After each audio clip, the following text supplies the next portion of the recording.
मुझे ये सुनकर बड़ी हैरानी हो रही है कि देश के यशस्वी प्रधानमंत्री आदरणीय श्री नरेंद्र भाई मोदी जी ने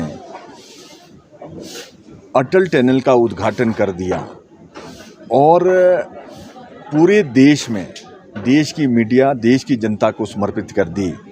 उसके बाद कई सालों के बाद अब दोबारा उसमें पट्टिका लगा रहे हैं। ये बहुत ही नई परंपराएं जो कांग्रेस चला रही है, ये बहुत ही गलत सिस्टम है। फिर तो जो 5 साल में जितनी भी पट्टिका आदरणीय श्री सुखविंदर सिंह सुक्खू जी लगाएंगे तो उसके बाद हमारी सरकार सारी बदल कर हम फिर सारी पट्टिकाएं क्या नहीं लगाएंगे। ये परंपराएं गलत है, इसको ना चलाया जाए। इसमें सरकार का पैसा लगता है, सरकार का पैसा नहीं है, हिमाचल प्रदेश की जनता का पैसा है, देश की जनता का पैसा है। इसका सदुपयोग करें। जिस तरह से आप दुरुपयोग कर रहे हैं इन पैसों का, आपने देखा होगा अभी हाल ही में जो डिजास्टर का पैसा आया था, किस तरह से उसकी बंदरबांट हुई है।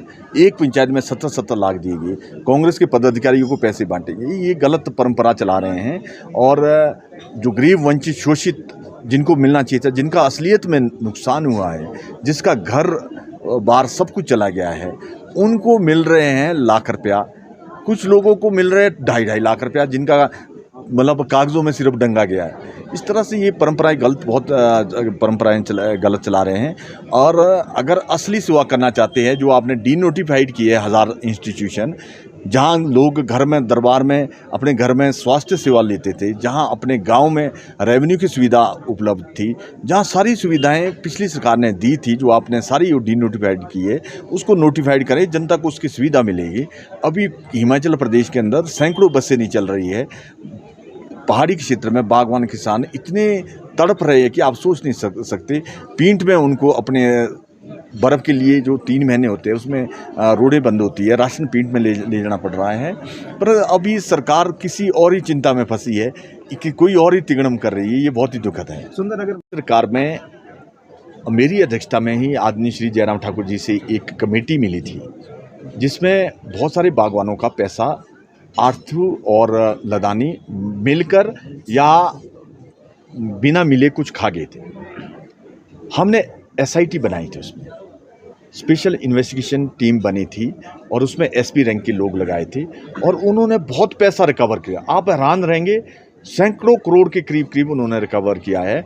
अगर वो कमेटी ना बनती, श्री जयराम ठाकुर जी वो कमेटी ना बनाते, इनके तो हौसले, चोरों के हौसले बहुत बुलंद रहने थे, पर वो बहुत उनको हौसले तोड़ दिए गए हैं और बहुत लोगों को बम्बई, कलकत्ता, दिल्ली से पकड़ के भी लाया गया है। जिसकी भी बागवान जो पूरे साल मेहनत करता है, उसका नुकसान हो जाए तो बहुत ही दुखद है। ये ठीक कार्टन का समर्थन करते हैं, पर सरकार को ये भी दायित्व है, कोई कानून लागू करने से पहले सुविधा देना भी सरकार का दायित्व है। यूनिवर्सल कार्टन लाओ आप, यूनिवर्सल ग्रेडिंग लाओ आप। हाँ, हिमाचल प्रदेश की जनता चाहती है, पर जिसके कार्टन पहले 4 साल 3 साल पहले खरीदे थे, वो क्या उसको जला दें?